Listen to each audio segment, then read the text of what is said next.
오늘 말씀의 제목, 어둠은 반드시 드러나기에 빛의 자녀를 살아야 한다라는 제목으로 말씀 전하겠습니다.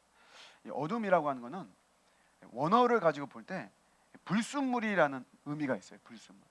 그러니까 간음은 뭐냐면 불순물이 들어와 있다, 그런 뜻이에요. 이 원어를 가지고 이렇게 우리가 파헤치다 보면, 빛은 뭐냐면 그런 불순물을 제거하는 거죠. 그게 빛이에요, 빛. 그래서 예수님을 요한은 이렇게 말했어요. 참빛이다, 이렇게 말했죠. 그 말은 뭐냐면 가짜 빛이 많이 있다는 거예요, 이 세상에. 요한의 시각으로 볼 때, 성경의 시각으로 볼 때, 뭐 고상한 철학이든 뭐 그 어떤 것이든지 간에 이 세상에 자기가 빛이라고 하지만 가짜 빛이 너무 많고, 예수님만이 참빛인 거죠. 예수님만이 불순물을 제거하는 거예요. 근데 예수님이 오실 때 이 세상은 불순물을 제거하니까 사람들이 좋아해야 되잖아요. 근데 세상이 예수님을 좋아하지 않았죠.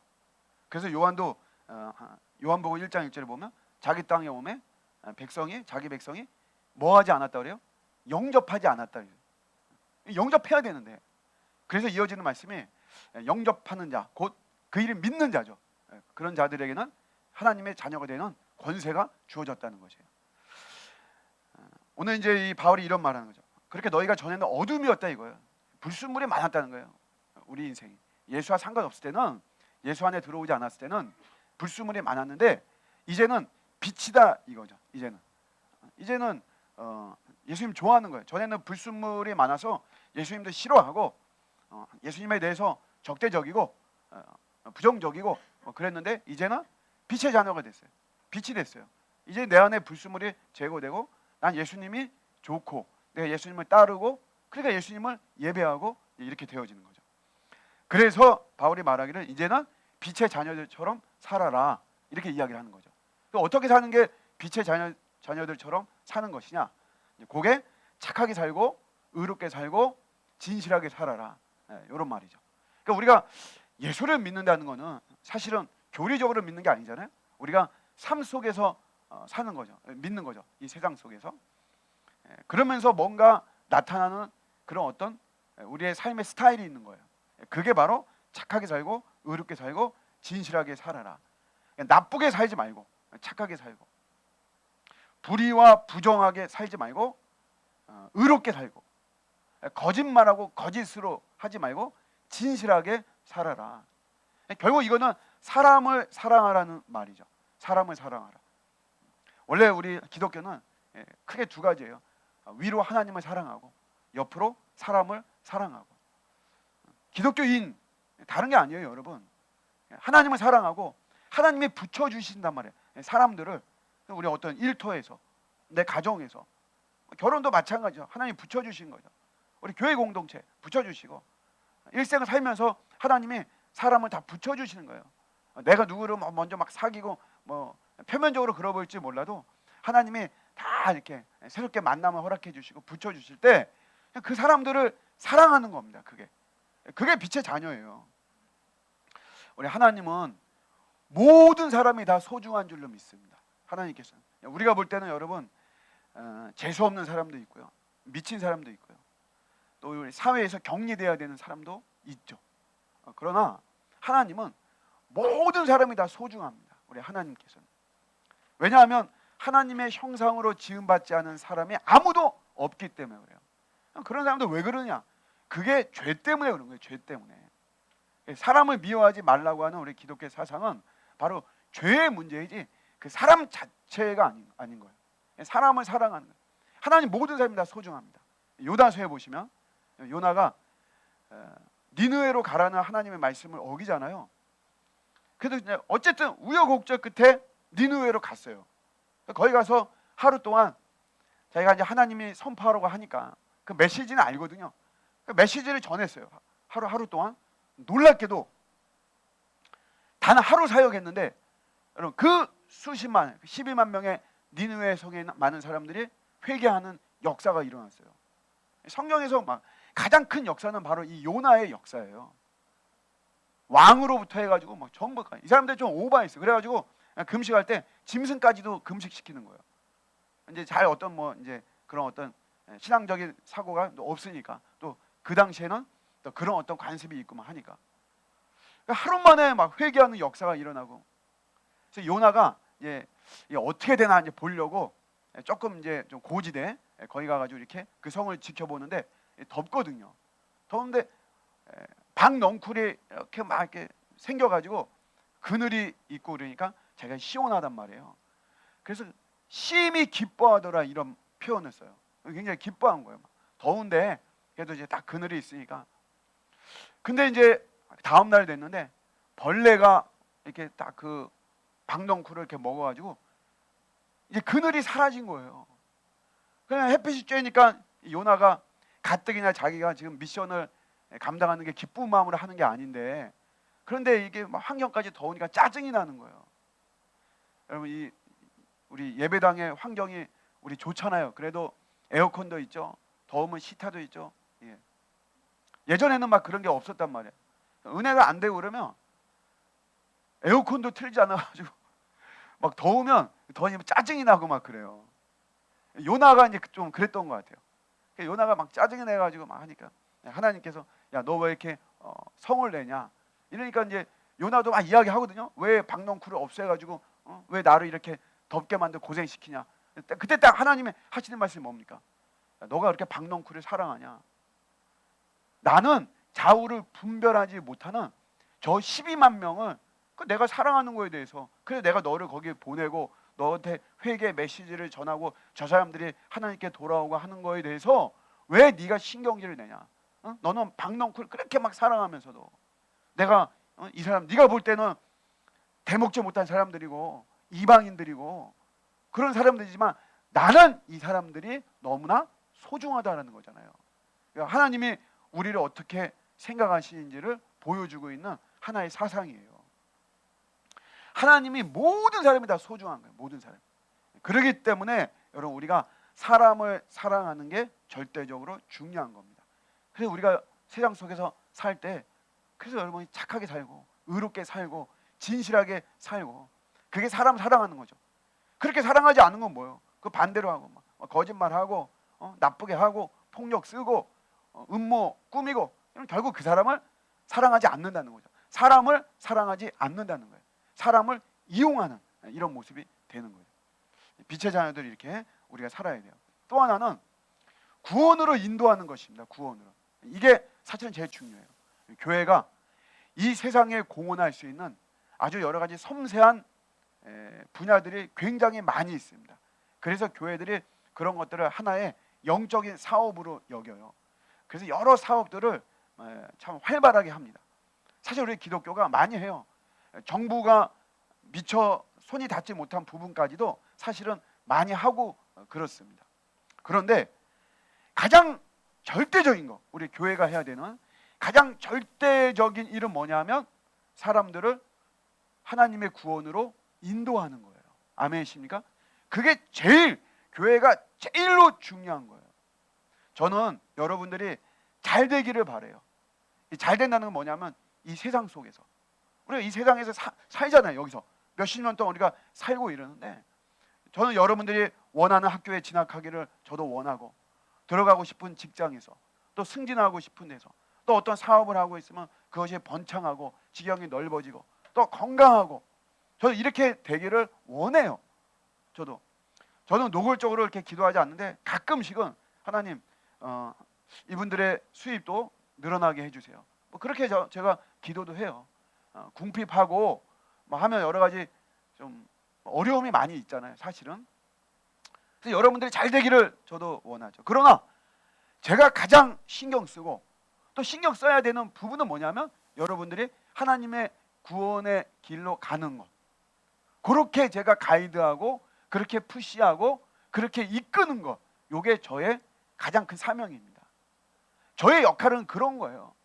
제가 여러분들의 뭐 승진하거나 뭐 합격하거나 사업에 성공하게 하거나 그럴 재주가 없어요. 저는 그럴 능력도 없고 제가 이 세상에서 성공해본 사람도 아니고 그렇기 때문에 저는 그런 자격도 없고 저는 그런 데 관심도 없고 사실은 제가 관심 갖는 거는 어떻게 하든지 여러분들의 시선이 예수님을 바라보게 하고 거기서 눈 떼지 않게 하고 거기서 이탈하지 않게 하고 주시는 하나님의 사명을 감당하게 만들고, 그게 저의 역할이고 거기에서 저의 기쁨이 있는 거예요. 그렇게 나아갈 때 여러분, 제가 나중에 하나님으로부터도 칭찬을 받게 되는 거죠. 그래서 여러분, 우리가 복음의 통로예요. 복음의 통로. 내가 이 세상 속에서 착하게, 의롭게, 진실되게 살 때 우리를 보면서 여러분, 사람들이 예수께로 오는 거예요. 예수께로. 여러분 주변에서도 많이 얘기 듣죠. 교회 안 다닌다. 왜 안 다니냐? 교회 다니는 사람 중에 꼴 보기 싫은 사람이 많다는, 못된 짓 하는 놈들 보면 다 교회 다니는 놈들이다, 이런 이야기 사실 많이 듣고 그러죠. 그렇게 되지 않기 위해서 우리가 최소한 우리가 그런 소리 듣지 않기 위해서, 우리 빛의 자녀니까 오늘 바울이 딱 그렇게 말하는 거예요. 착하게, 의롭게, 진실되게 그렇게 살아라. 우리 장로교하고 감리교하고 약간 다른 부분이 예정에 대한 부분이거든요. 그래서 예정에 대해서 조금 부정하는 사람들은 이렇게 이야기해요. 구원이 예정되어 있다면 그럼 뭐하러 저렇게 우리가 열심히 전도해야 되냐? 우리가 전도 안 하고 가만히 있어도 하나님이 예정하셨으면, 하나님 구원받기로, 하나님의 자녀가 되기로 예정되어 있으면 그 사람 어떻게 하든지 뭐 교회 오고 구원 받을 텐데 뭐하러 그렇게 열심히 전도할 필요가 있느냐, 이렇게 얘기하는 분들이 있어요. 그러나 그걸 반대로 여겨보면, 예정이 맞다면, 예정 맞다면 반드시 예수를 믿을 거 아니에요. 그래서 오히려 더 우리가 확신해 가지고 복음을 전할 수 있는 거죠. 이 사람 분명히 예정됐어요, 이 사람들. 그러면 내가 나중에 어떻게 오겠지, 이거보다도 그럼 내가 통로가 돼가지고, 내가 매개가 돼가지고, 내가 더 그 사람의 복음을 전해서 그 사람이 나한테 온다면 이거 더 좋은 게 어디 있겠어요. 우리가 복음의 통로가 된다는 것은 굉장히 중요한 것이고, 그를 위해서 우리가 빛의 자녀의 모습으로 살아야 됩니다. 그러니까 바울이 이렇게 말하잖아요. 고린도전서 9장에서 자기는 자유롭다, 자기의 신앙이. 제단에 바쳐진 음식, 자기는 말하자면 먹어도 된다, 이거. 나는 먹어도 나는 예수를 부정하거나 예수를 떠나거나 그러지 않는다는 거예요. 난 자유롭지만, 그러나 내가 그런 제단에 바쳐진 음식을 철저히 안 먹는 그런 이유는 뭐냐면, 그게 종이 된다는 표현을 썼어요. 나는 자유롭지만 내가 그렇게 안 하고 마치 어떤 종처럼, 내가 종의 모습처럼 이렇게 되어지는 것은 그게 아니라, 내가 막 먹어서 다른 사람들이 시험 받게 해가지고 그 사람이 예수를 안 믿으면 안 되잖아요. 그러니까 내가 그걸 안 한다, 이것이죠. 예를 들면, 제가 맥주를 마신다면 저는 구원 받을까요, 안 받을까요? 구원 받겠죠. 이제 여러분들도 다 이제 그런 수준은 다 되시니까. 제가 더 열정적으로 막 설교하기 위해서 제가 주일날 오기 전에 도수 있는 맥주를 좀 많이 마시고 와서 여기서 만약에 설교를 막 얼굴이 좀 빨개져가지고, 좀 얼굴 빨개지면 좀 그래도 좀 건강해 보이잖아요. 제가 더 열정적으로 제가 설교하고 복음을 전하면 여러분들 어떨까요? 오늘 참 우리 목사님 성령이 충만하신가 보다, 이렇게 생각하실까요? 그런 것보다도 이거 좋은 나무, 이거 안 되겠다, 여기는 아닌 것 같다. 목사가 술을 먹고 설교를 하고 이건 아닌 것 같다. 아니 근데 여러분, 맥주 마신다고 해서 천국 못 가는 것도 아닌데 그게 그렇게 큰 문제인가요? 좀 이상한 말 하죠. 요는 뭐냐면, 저는 입에 대지도 않아요. 근처 가지도 않습니다. 근데 예를 들어서 마실 수는 있지만 제가 그렇게 해서 여러분들한테 시험이 되거든요. 당연히 시험이 되죠. 시험이 될 수 있다면 나는 안 하겠다, 이거예요. 바울도 그런 이야기하죠. 그래서 바울의 초점은 뭐냐면, 그 이유는 뭐냐면, 내가 몇 사람이라도 구원하겠다는 거죠. 그 몇 사람 놓치고 싶지 않다는 거예요. 그게 중요한 거잖아요. 나 때문에 그 몇 사람이 복음 안에 들어오지 못한다면 그거 자기 책임이에요. 난 그렇게 안 하겠다는 거죠. 차라리 그런 거 안 하고 내가 오히려 아무쪼록 몇 사람이라도 그 사람을 주께로 인도하는 일에 나는 거기에 내 인생을 쓰겠다. 그러니까 우리가 이런 마음이 있어야 돼요. 우리가 착하게 살고 의롭게 살고, 이거는 그냥 단순하게 유교적인 가르침으로 여러분 볼 것이 아니고 이거를 구원과 연결시켜야 되는 거예요. 내가 이렇게 살아서, 그러니까 내가 좀 희생하고, 우리 관계 속에 이런 게 많이 있잖아요, 여러분. 우리 뭐 시댁과의 관계, 예를 들면 아니면 우리 동업자와의 관계, 직장에서의 관계, 거래처와의 관계, 모든 관계 속에서 내가 좀 손해를 보고 내가 좀 희생을 하더라도 내가 그 사람을 예수께로 돌아오게 하고 예수의 이름을 부르게 하고 예수 앞에 항복하게 만들고 한다면 내가 손해보면서 내가 더 착하고 의롭고 진실하게 사는 것이 필요하다는 것이에요. 바울은 이것뿐이 아니라 더 적극적으로 하기 위해서 10절에 보시면 주를 기쁘시게 하기 위해서 시험을 해봐라 이런 말을 해요. 근데 요게 요 시험이 테스트하라 이런 말이 아니고요.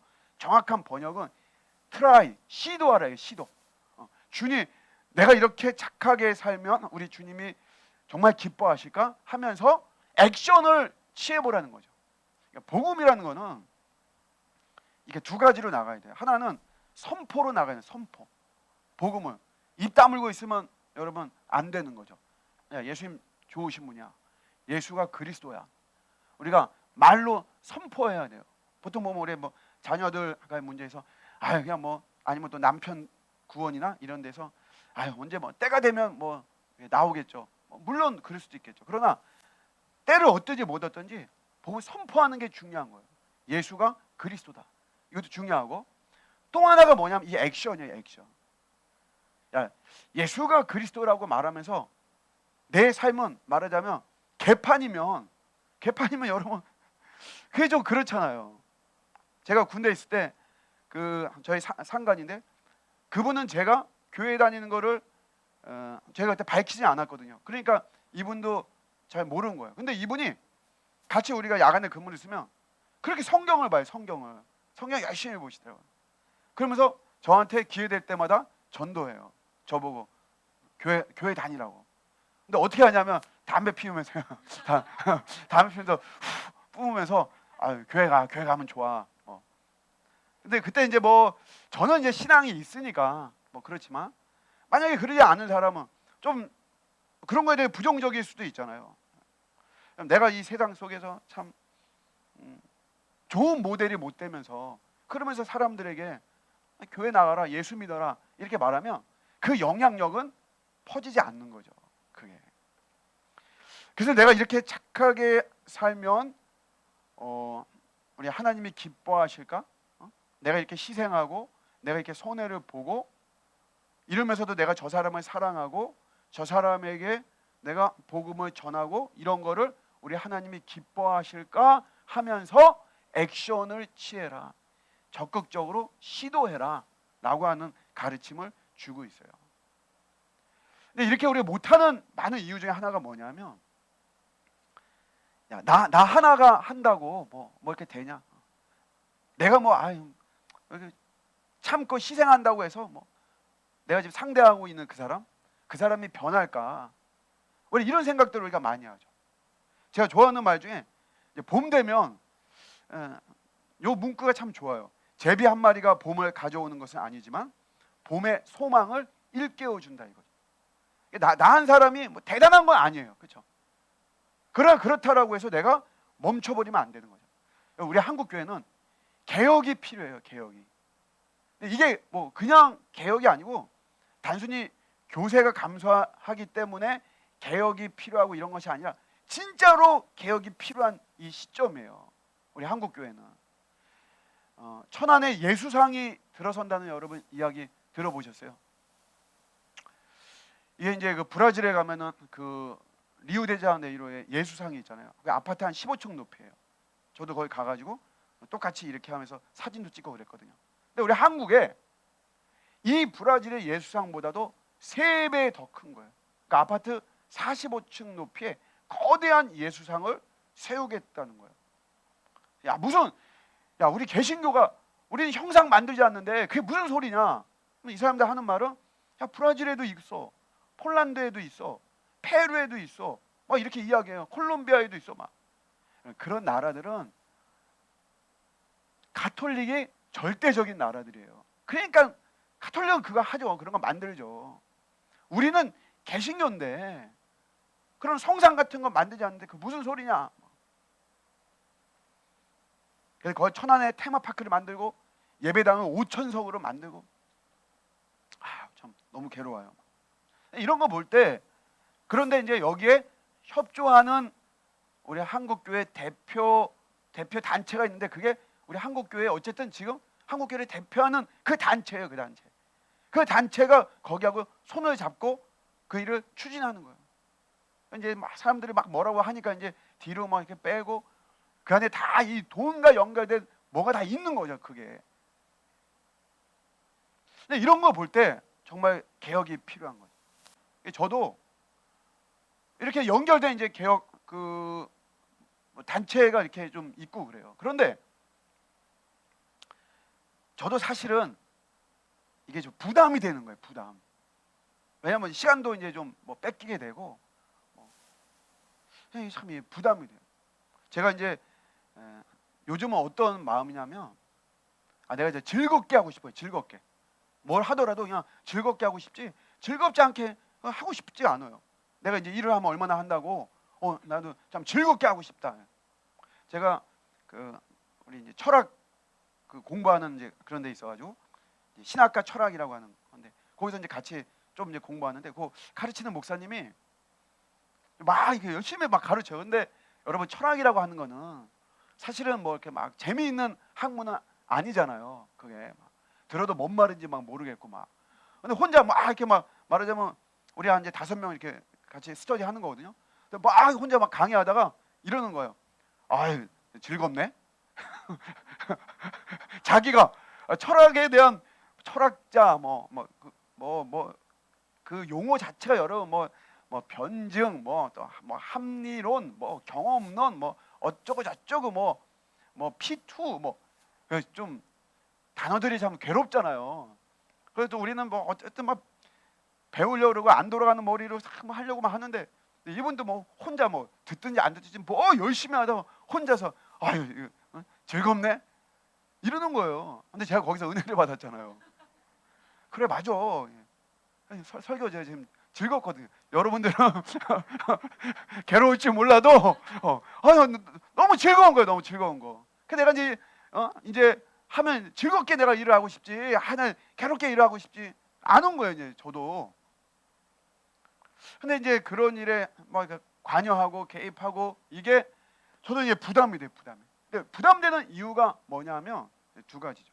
하나는 일단은 이제 내 코가 석자인데 뭐 내가 거대한 무슨 한국교회 개혁과 갱신을 위해서 뭘 한다고 이런 거 하고, 내 코가 석자인데 이거 하고, 또 하나가 내가 그런다고, 내가 그런 어떤 목소리 하나 낸다고, 동네 교회 목사가 지하교회 목사가 뭐 목소리 낸다고 그게 무슨 뭐 파장이 생기겠어요? 좀 이게 영향력 있는 막 그런 교회에서 진짜 어떤 뭐 개혁에 대한 어떤 이런 걸 해야지만이 그래도 영향이 있을까 뭐 이건데, 내가 이런다고 뭐가 될까? 이런 마음이 사실 많이 있죠. 그러나 성경은 우리에게 주시는 말씀은 그러지 말고 주를 기쁘시게 할까 시도하라는 게, 시도. 뭐 내가 이런다고 내가 이렇게 착하게 살고, 다 더러운 세상인데, 다 거짓말하고 다 그렇게 사는 세상인데, 한번 나 혼자 착하게 살고 의롭게 살고 진실하게 살면 나만 손해 보는 거 아닌가? 이렇게 하지 말고, 그렇게 한번 내가 살 때 우리 주님이 기뻐하시는가 한번 시도해 보라는 거예요. 이게. 그럼 더 적극적으로 어둠의 일에 참여하지 말라 이러죠. 어둠의 일들은 은밀히 하는 거예요. 말하기도 부끄러운 일들. 그러니까 여러분, 굉장히 이거는 해서는 안 되는 막 그런 일들이잖아요. 그런 일에 참여하지 말라는 거예요. 이유는 뭐냐면 결국 다 드러난다는 거죠. 다 드러난다는 거예요. 제가 어떤 책을 읽다가 하나님이 딱 이 말씀하고 딱 맞게 연결을 시켜줘서 너무 감사한데, 한문이에요. 한문인데, 타득과 초일, 타불과 15. 처음 들어보시죠? 저도 처음 들어봤거든요. 한문도 막 어렵더라고요. 막 타득과 초일, 타불과 15. 여기 뭐냐면 초일은 초하루를 말해요. 초하루. 정월 초하루. 그 다음에 타불과 15. 요 15는 정월 보름. 오늘인가요? 어제인가요? 어제였어요? 오늘이에요? 예. 그 정월 초하루 정월 보름이죠. 무슨 말이냐면 불과 15일 안에 초하루에서 15일 정월까지 15일인데 불과 15일 안에 밝은 달 아래에서 진실이 드러난다라고 하는 옛말이에요. 아무리 이 어둠이 그 은밀하게 막 이렇게 막 덮고 뭐 이러면서 수작을 부리고 한다고 하더라도 15일이면 이렇게 드러난다라고 하는 거죠. 우리 15일 무슨 15일이에요? 예수님 십자가에서 죽으실 때 누가 죽였어요? 예수님은. 그 당시 표면적으로 보면 세 부류가 죽였어요. 일단은 빌라도, 그다음 두 번째는 유대인들, 그다음에 마지막은 가룟 유다. 가룟 유다가 결정적으로 한 거죠. 빌라도는 비겁함이에요. 빌라도의 비겁함. 빌라도는 예수님이 죄가 없음을 알았어요, 몰랐어요? 알았죠. 그런데 어떤 말에서 흔들렸냐면 너가 예수를 십자가에 못 박지 않으면 너는 가이사의 충신이 아니다 이렇게 말한 거예요. 그럼 여러분 그 사람은 빌라도 총독을 돈 주고 산 거거든요. 그러니까 내가 빨리 여기 계속 있어서 내가 빨리 내가 넣었던 돈을 내가 회수해야 되는데 빌라도의 충신이 아니라 그래서 만약에 로마에다 고자질하고 그래서 내가 중간에 잘리면 자기 어떻게 그 돈 어떻게 회수해요? 안 되겠다. 뭐 예수가 제가 있든 없든 나는 없는 걸로 확신하니까 그러면서 나는 모르겠다고 손 씻는 거죠. 비겁함이잖아요. 유대인들은 예수 자체가 싫은 거야. 그냥 꼴 보기가 싫어. 막 어쨌든 뭐 올바른 말만 하고 또 능력도 나타나네. 자기들이 못하지만 어쨌든 능력 나타나고 결정적으로 사람들이 엄청 따라가는 거예요.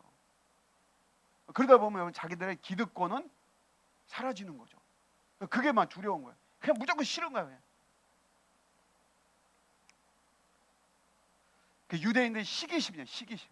예수가 싫은 거예요. 그 시기심이 예수를 죽인 거죠. 마지막 가룟 유다는 돈이죠. 돈. 예수를 판 이유는 여러 가지로 추론을 해요. 우리가. 그러나 결정적으로는 돈이, 성경은 돈이라고 이야기해요. 사람들은 돈 때문인데 은 30에 팔까 이렇게 이야기하지만 성경은 돈이라고 이야기를 하는 거죠. 그 탐욕이에요. 탐욕 때문에. 예수님은 마지막 순간까지 떡을 찍어서 유다에게 직접 주면서 사랑을 호소했지만 가룟 유다의 탐욕은 그런 것을 외면해 버렸죠. 그 예수를 여러분 죽인 거예요. 그러나 며칠 만에 부활하신 거예요. 3일 만에 부활하셨잖아요. 3일 만에 진실은 다 드러나는 거예요. 우리가 착하고 거짓되고 착하고 의롭고 진실하게 살아야 되는 이유죠. 다 드러나는 게 드러나. 그다음에 더 적극적으로 어둠에 대항할 것을 가르치고 있습니다. 도리어 책망하라 이렇게 얘기하죠. 도리어 책망해라. 우리가 이런 어둠의 일을 폭로시키는 거거든요. 뭐 이러면 와우 막 칭찬이 있고 거기에 대한 어떤 보너스가 있고 이러기보다도 오히려 어둠의 공격이 더 심할 것이에요. 어둠의 공격이 더 심하죠. 그러나 물러서지 말고 성경이 말하기를 물러서지 말고 깨어서 일어나라 이렇게 말씀하시잖아요. 예수님이 비춰주신다. 빛을 무슨 말이에요? 도우신다는 거예요. 예수님이 도우신다. 여러분 하나님이 도우시면 그게 가장 강력한 무기인 줄로 믿습니다. 그게 최고예요. 최고. 주님 말씀하시는 거예요. 바울이 고린도 가가지고 복음을 막 전하는데 핍박이 많잖아요. 인간이 인간. 바울이 초인이 아닙니다.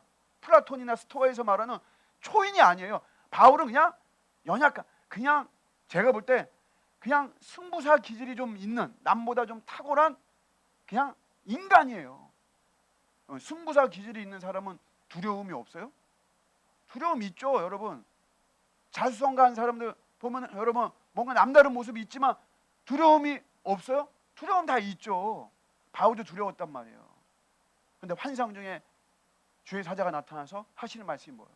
너 두려워하지 말고, 너 침묵하지 말고 계속해서 선포해라. 선포. 계속 선포하라. 누구도 너를 행할 자가 없으니 이 성중에 내 백성이 많으니라 이렇게 말씀하시는 거죠. 너를 도울 자가 많다는 거예요. 내가 심어줄 사람들 많이 있으니까 걱정하지 말고 너 담대하게 복음을 전하라 이거예요. 우리 마찬가지예요, 여러분. 우리 마찬가지로 내가 빛의 자녀처럼 살 때 칭찬만 하는 게 아니에요, 여러분. 오히려 손해 보고 불이익 당하고, 여러분, 그렇죠? 세상에서 뭐 뻔하죠, 여러분. 교회 오면 그냥 칭찬하겠죠. 저는 여러분들 막 칭찬했죠. 여러분 빛의 자녀처럼 살면 여러분 정말 말씀대로 잘 살았습니다. 저는 칭찬하겠지만 세상에 나가면 누가 칭찬하겠어요? 야, 너 그렇게 살면 너 인생 못 살아. 너 이 사회에서 너 자리 못 잡아. 야, 그냥 순수한 게 전부가 아니야. 이러면서 여러분 얼마나 많은 유혹과 어려움들이 많이 있겠어요. 그러나 하나님이 도우시는 줄로 믿습니다.